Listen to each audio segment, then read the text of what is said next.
It is Nerdsplosion Day, my nerdy creative friends. I am so excited about all of the things that Marvel has been doing with storytelling, so I'm here to talk about that today.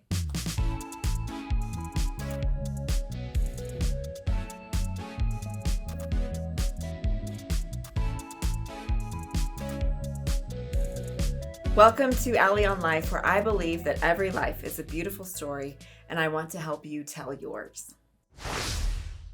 Can I just tell you how excited I am to be talking about all the Marvel things today? It is absolutely one of my favorite things to talk about. And I have been wanting to make this video for a long time. And so here it is. But first, I want to say if you have been enjoying the content on this channel and you have not subscribed yet, why haven't you? Please do, because that really helps me out. And if you like this video, if you want to see more Nerdsplosion content, click that little like button because that really helps me out. You can also do things like check out my book, get on my email list if it's up and active today, and all those other fun things too. Marvel, Marvel, Marvel. The marvelous world of Marvel. The MCU is a wonderful place, isn't it? Magnificent and so broken, and I'm so excited about it. I do want to say, however, I am an absolute MCU nerd. I am not a Marvel Comics nerd. I hate to say it, I cannot read pictures, so I've never read a comic book like in my life. I mean, okay, I've read a couple, but it was painful and I didn't enjoy it. So I don't do it. And I'm sorry, but I love movies and I do love Marvel. I just love everything that has been going on in all of that. And I have basically been here from the very beginning. I remember talking about Iron Man before it even came out in the theater, and this whole concept of like making connected movies and building an entire movie universe, and what would that even look like? No one has done this before. The closest thing that we've come to that, I feel like, was like maybe Star Wars, Star Trek, those kind of movies, but like this, what we have now with Marvel, where there's just movies and movies and movies and movies, and they keep going on, and they've got all the same characters and the same actors, and it's just an ongoing story that never ends. This has never been done before in movies, and it is a huge undertaking, and it's been going on for a long time. And although there had been Marvel movies before, we don't usually like to talk about them other than the X-Men because those were wonderful, but you know those Marvel movies that we don't talk about. Iron Man was what kicked off the MCU and all of the wonderful things that have come along as a result of that. And I loved that movie. It is still probably my favorite Marvel movie. It's at least in my top 5, because there's been a few lately that have been pretty good.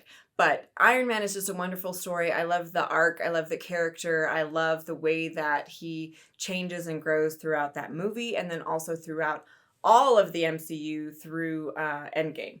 So I love Iron Man, and he is not my favorite character. Captain America is, for those of you who don't know, but I do have a really soft spot in my heart for Tony Stark and all that he did for everybody in the Marvel Universe. What I'm not going to do today is to walk through all of the phases of the MCU, because we would be here for an hour and I don't make hour-long videos. However, I will just touch briefly on the first 3 phases because they were super, super important to me. I mean, that established my favorite MCU characters, most of the MCU characters that are still around right now, and that Iron Man arc that I love so much. And man, I just felt like those people were my friends. And by the time Infinity War and Endgame came along, like I was so emotionally wrung out by those movies. It took me months to get over Infinity War and to feel like I was like okay as a person after seeing that in the theater and everything that went down with that. And then we had to go through all of Endgame and everything that happened in that. And it's not my favorite movie. And pretty much by the end of it, I was like, okay, you know what? I'm emotionally done with the MCU. Like all of my favorite characters have kind of seen the end of their time. And I'm over it now. I've invested like 10 years of my life into this, and I can just move on. And that's where I was. And I even felt that way even after Spider-Man Far From Home, because that was kind of still hanging on to a little bit that, Iron Man nostalgia and all that. And I was like, still not really feeling it, but thank you, Marvel, for a wonderful time. But then came along the Disney Plus era. Oh my goodness. what has happened in Marvel since Disney Plus. All the same people are still in charge at Marvel. They're still writing the same stories. You still see the same names in all the credits, and I don't know how to pronounce their names, but Kevin, Victoria, and all those people, right, that have been in Marvel all along, suddenly are telling the best stories that they have told ever. And before, when it was like a handful of like, that movie was okay. I didn't feel too great about that one. That one was wonderful. I really loved it. Now it's like boom, boom, boom, boom. Everything is just like, what? No. They didn't. They did. Wow. That was amazing. Seriously, that's how it's been for me for like the last year and a half in Marvel. First was WandaVision, and I felt a little bit weird about WandaVision the first couple episodes. I was like, what's happening here? I recognize a few characters from like little minor characters from other movies that I enjoyed, and yay, that's exciting, but what is going on with this story? And then as it went along, it was like, oh wow, this is really getting to, ooh, this is very deep. Oh wow, we're dealing with some stuff here. Like, it's like gone beyond storytelling into like human life stuff. And that line that Vision says in WandaVision about love, that everybody just like sort of clung to at that moment in history. Like, this is what Marvel is doing. They are putting out shows and movies that speak to the need of the culture at the time. And I just think like, wow, that's amazing. Because after the like trauma journey that we went through with WandaVision, then we had the Falcon and the Winter Soldier and all of the cultural, societal sort of interesting issues that show deals with in what I thought was a very sensitive and relevant way. I call that the Sam and Bucky show, and I loved it, but I can never remember like if it's the Falcon or the Winter Soldier that comes first. So it's just Sam and Bucky, or Sam and Sparky for some people.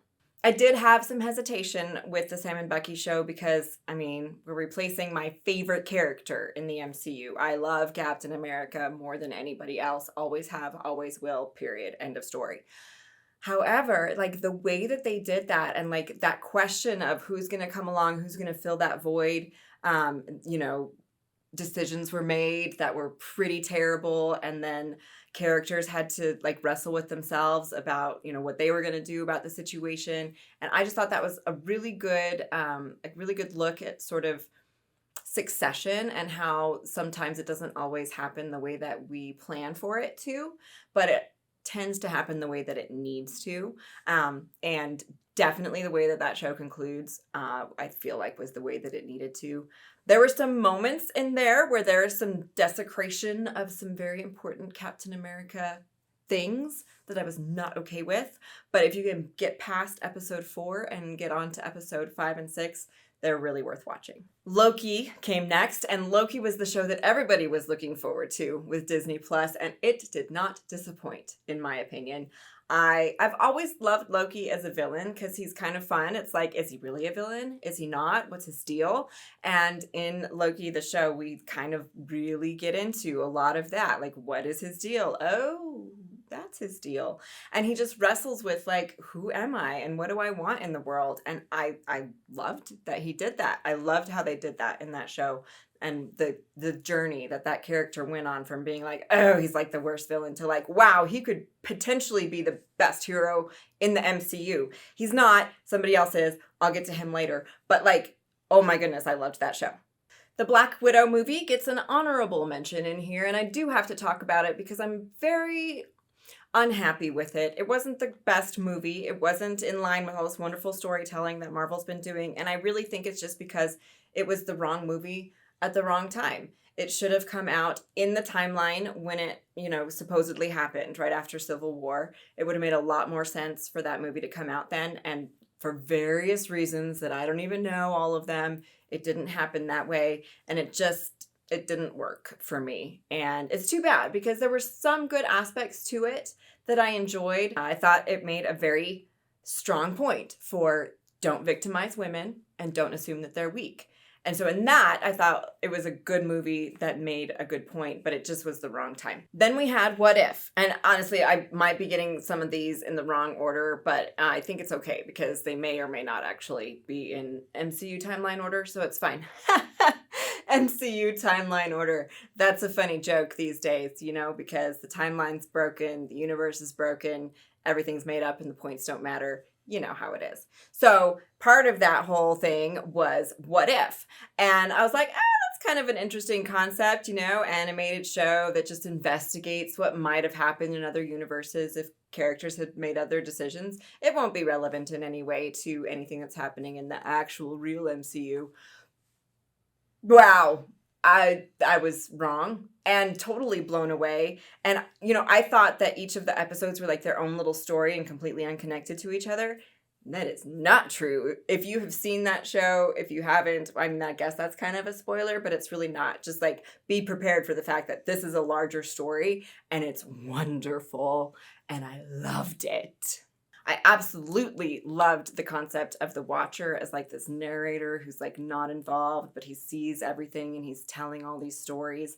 I love narrators like that. They're my favorite. So I was definitely there for What If. And back to the theater came Shang-Chi and the Legend of the Ten Rings. And, when I first saw previews for this movie, I was like, what?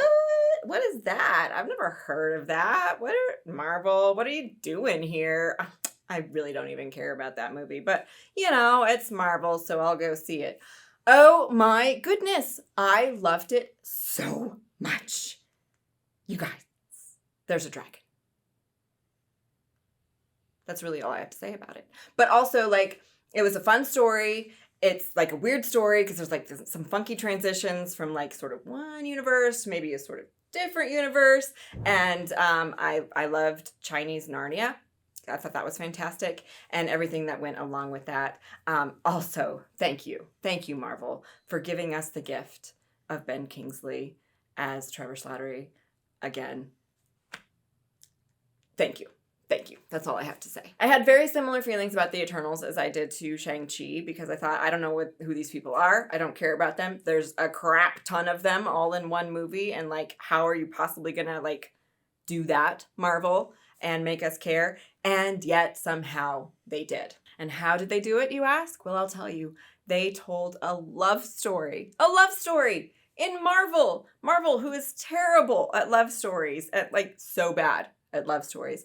They created this beautiful love story in the Eternals. Not only just between two characters that was heartbreaking, but also the love that they had for this planet of people and the lengths that they were willing to go to save the planet. I know it sounds so basic, but it really was lovely. The way that they introduced all the characters and everything, some people felt was rushed, but I actually liked it. I thought it was a good story. I thought that it was very true to the story that it told. And that is one thing that continues this thread that Marvel's doing right now is they're telling good stories. And I really appreciate that. Back to Disney Plus, we had Hawkeye, which came out really around the same time as Spider-Man. But anyway, Hawkeye first, then Spider-Man. We'll get there. Okay. Hawkeye is the only Disney Plus show that I really didn't care for. And, it wasn't such a bad story. I enjoyed the story. I liked the exploration of what makes a hero and what makes a villain and how do people overcome their past and their decisions and deal with grief. There was a lot of that in there. And I thought that was all really good. But I didn't think it was shot very well. And we'd had these hugely cinematic and beautiful shows like WandaVision and the Sam and Bucky show and Loki that were just wow, so fantastic. They could have been movies. And I just didn't get that feeling from Hawkeye. There was just a lot about it that felt kind of rushed and not very well done to me. And I don't know if that was because of production strike issues or whatever, but I didn't love it. I know a lot of people really liked it a lot, and some people have even said that it's the best of the Disney Plus shows, but I didn't feel that. And then there was Spider-Man No Way Home. Ugh, that movie. Oh, it's so good. It is absolutely one of the best MCU movies, in my opinion. It might be the best. It's definitely top 5. Just everything about it, bringing the whole Peter Parker thing fully into the MCU. Because let's be honest, Peter Parker in the MCU up until that movie had not really had a solid Peter Parker feel. Oh yay, Spider-Man's in the MCU, but is he really Peter Parker? Yes, he is in this movie. And yeah, not just one Peter Parker. That's right. And oh my goodness, the villains. I love the Spider-Man villains and just the whole like Sinister Six thing and how they were all there in one room. I mean, except for that one guy. But it was so good. And the story and just Peter Parker being true to like who that character really is ultimately in the end. And Doctor Strange being Doctor Strange.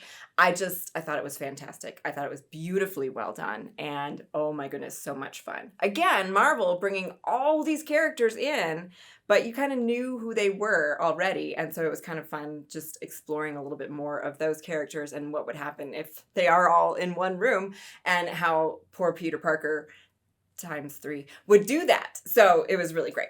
We had a little break between Spider-Man and Moon Knight, which, again, no idea who this person is or why I should care. But from the very first episode, I loved it. I love Stephen Grant and just what they're doing with that character. I have to say, I haven't seen all of the episodes. I've only seen 4. So I can't speak about the entire series, but up until episode 4, it's really, really great. And back to that like cinematic quality of the Marvel shows on Disney Plus. So I just love it, and I love the character work that they're doing, and just like really interesting like trauma and dealing with that and how that affects like your mental state and all those kinds of things. Wow, Marvel, what are you doing? It's blowing my mind, and I love it. Speaking of mind blowing, Doctor Strange and the Multiverse of Madness.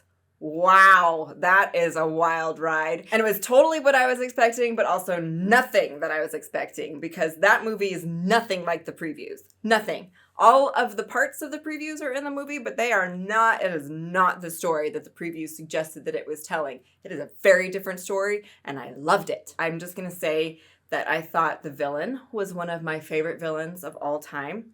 One of my favorite MCU characters of all time, period.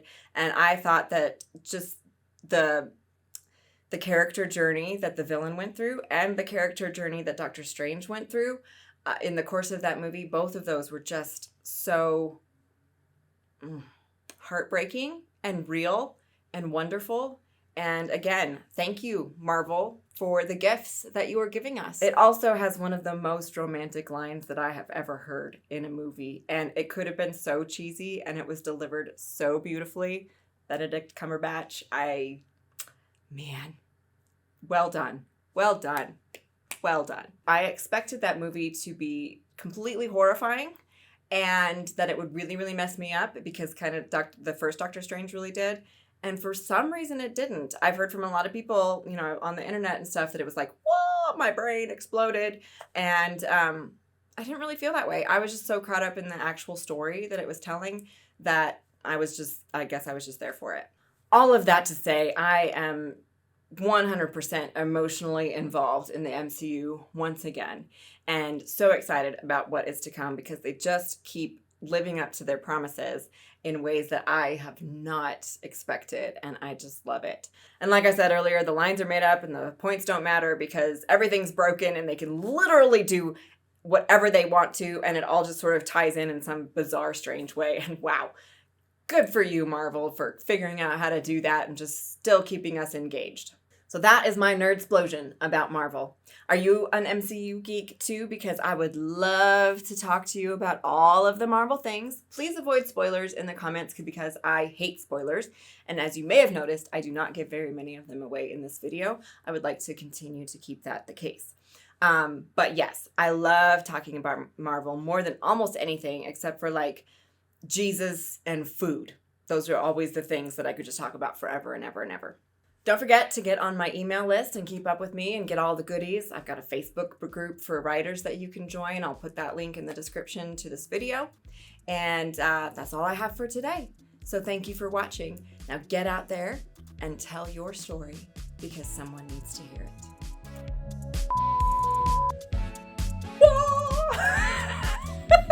We need something. Yeah. Something there. Okay. I'm there for it a lot. This is a there for it movie or film instead of like the come at me bro. Correct. Yeah. All right.